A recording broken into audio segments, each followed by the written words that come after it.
Good morning everyone! Ayan, at ang aga-aga nga ay nakaligo na si Tita Wena. Ayan, so nagpapatuyo ako ng buhok sa aking electric fan. And yes, maaga akong naligo, maaga akong nagising kasi ako po ay magbabayad ng mga bills. Yes, dahil last week, yung inasikaso ko mga bills ay mayroong isang babayarang bills which is close yung building. And today, tiningnan ko last night bago ako natulog, tiningnan ko yung due date, will be due date today. Buti na lang tiningnan ko. Sayang din yung penalty, no? Penalty is about 200 plus, no? Pambili ko na rin yun ng isda. Pangkalahating kilo isda na yun, guys, di ba? Maluluto na namin yun ng mga dalawang ulam, di ba? So, ayun. So, ayan. So, morning. Let's coffee. Let's have coffee.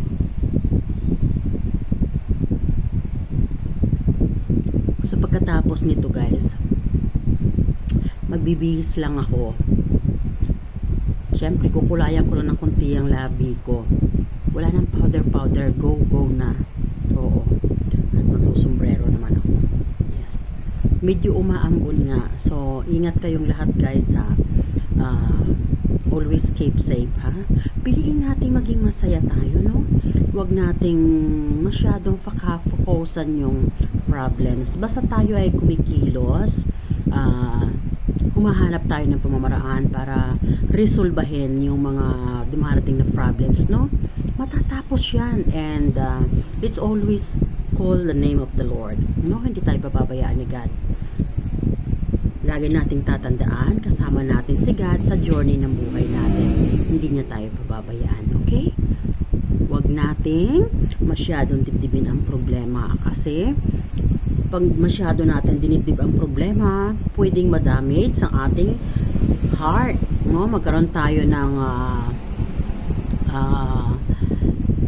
heartburn, magkaroon tayo ng mag-atake rin yung ating reflux, no?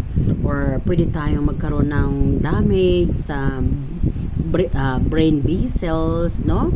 So, marami yung mga case na yan, guys, na once na tayo ay masyadong na-stress, and now, may bago na namang sakit na umaatake once na ang tao ay masyadong na-stress. Narinig nyo na ba?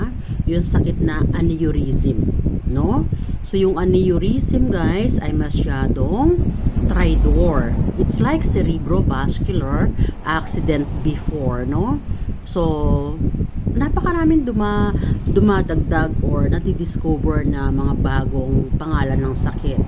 But actually, aneurysm, it's like cerebrovascular accident, no?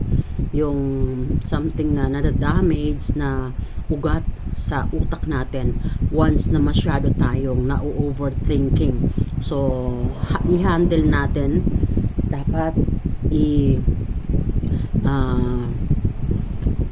i-train natin yung sarili natin how to handle the situation, no? I-balance natin at the same time. So, para maiwasan natin yung overstress, siguro, kasi normally, it's of every one of us. Masyadong na-stress yung buhay natin financially, no? Oo. So, siguro wag tayong bumili ng something na hindi natin kailangan, di ba? Bili lang tayo nung kailangan natin, di ba? Yung mga gusto natin, isang tabi na lang muna natin. So, in that case, maiwasan natin ang masyadong stressful na buhay, no? And then, kung about naman sa husband, mga ganyan, kasi nung kami pa rin ang husband ko before, no? Super stressful talaga. Oh my goodness, yes. So, kaya nung ako ay nakawala, no? Sa feeling, yung feeling na lagi na lang nasasaktan, di ba? Nung nakawala ako sa feeling na yon, parang what a relief. Parang nabunutan ako ng tinik. May muta pa ako, guys. So, naligo na yan, may muta pa rin. Yak. Ang ganda ng kulay ko, guys. Ang ganda ng kulay ng buhok ko, guys. Oh. Di ba? Oh. Ayan. So, ayun. Balik tayo sa problema kung paano re-resolvehin, no? Ayan. So, alam nyo ba, ako rin, nung kami pa ng at ganito ang topic natin. Nung kami pa rin ng ex ko, no, lagi akong lungkot kasi lagi niya ako binibigyan ng problema. Alam niyo ako kasi, very very organized ako, guys. Napakaswerte ng mga lalaki na ayoko na. Wala na akong balak mag-asawa ulit. Pero parang sinasabi ko sa sarili ko, hindi nila ako alam i-handle. Samantalang napakabait ko, maalalahanin ko, maalaga ko. Kaya nung nahiwalay ako sa ex-husband ko at age of 24, hindi na ako nag-boyfriend ulit. Parang masyado ako na-trauma. Alam nyo, ang ganda-ganda ko nun, promise. Siyempre, payat ako. At age of 24, payat lang ako. Tapos, ganda ko talaga. Oo. Sabi nga ng mga nagiging boss ko, Rowena, you are so pretty. You have to select the best man for you. If it's not the best for you, if the man would not be able to provide your needs, don't accept them. Don't waste your looks. Sabi ng mga boss ko, no, nung time na yun, nasa Dubai pa ako, guys, no, nag-work ako sa World Project Dubai. Hindi pa ako caregiver nun, sa office pa ako nag-work. Lagi sinasabi ng mga boss ko na huwag ka magbo-boyfriend ng mga hindi ka matutulungan, sayang lang ng beauty mo, huwag mong ipaubaya na laspagin ka nila. Don't let the man using your body without giving you anything. Sabi ng mga boss ko, mabait yung mga naging boss ko, guys. Lagi nila ako pinapaalalahanan. Then sabi nga rin ng boss ko, if you really willing to go and get married again, tell us, maybe we can find for you in America, then you can settle there, no? But if you used to tell us that you're not planning to get married anymore, then we will respect you. Sabi ng boss ko dati, guys.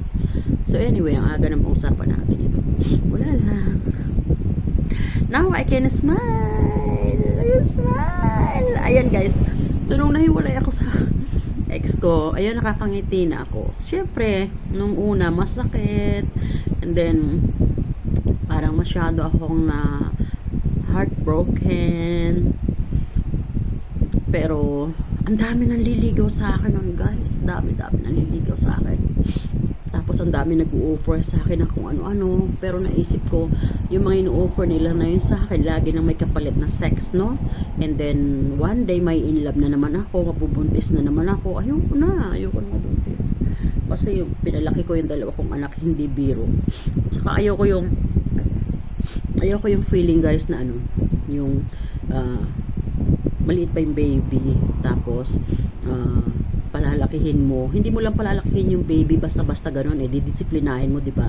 So yung feeling na yon na habang lumalaki, nasa malayo ako, nasa abroad ako, parang napakasakit sa damdamin ko, na nararamdaman ko na kailangan ako ng anak ko. Katulad ng bunso ko, umalis ako, ano pa lang siya 3 years old.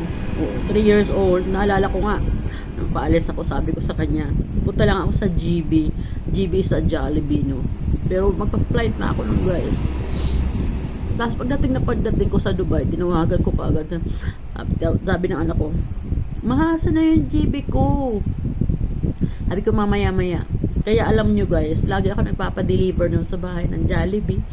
Tapos yung nanin nila, mabait, kutsaba ko, laging sinasabi niya na nag-work ang mama mo, nag-overtime siya.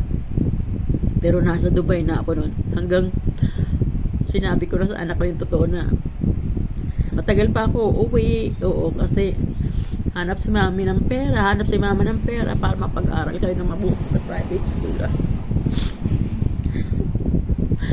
Kaya ayoko talaga nag-decide na ako ng mga panahon na yun, guys, na ayoko nang mag-asawa ulit kasi ayoko nang mabuntis. Hindi ko kaya lumalaki yung mga anak ko na wala ako.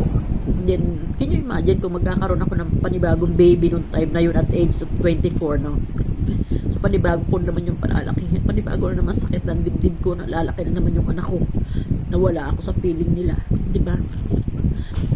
Alam nyo, yung mga bata na sinisisi nila yung magulang na lumaki sila, wala sila sa feeling nila. Yung mga magulang nyo, hindi rin nila gusto yun. Kaya lang, gusto nila kayo mabigyan ng magandang kinabukasan. Yun ang totoo no? Mga kids. Yan, bukas nyo yung mga isip nyo kasi may mga bata na sinisisi mga magulang na bakit kami lumaki na wala kayo sa feeling namin. No? Yung mga magulang nyo, ayaw lang nila kayong maghirap. Kaya mas pinili nila na lumaki na lang kayo na nasa ibang bansa sila para kayo ay mabigyan ng magandang kinabukasan. Yun ang totoo nun. At dahil dyan, thanks for watching. I love you all, and this Tito Wena always saying, don't forget to keep loving one another. I love you all, guys. God bless. Have a good day. Ayan. Ang aga ng usapan natin na to. Wow. Bye, guys. I love you all.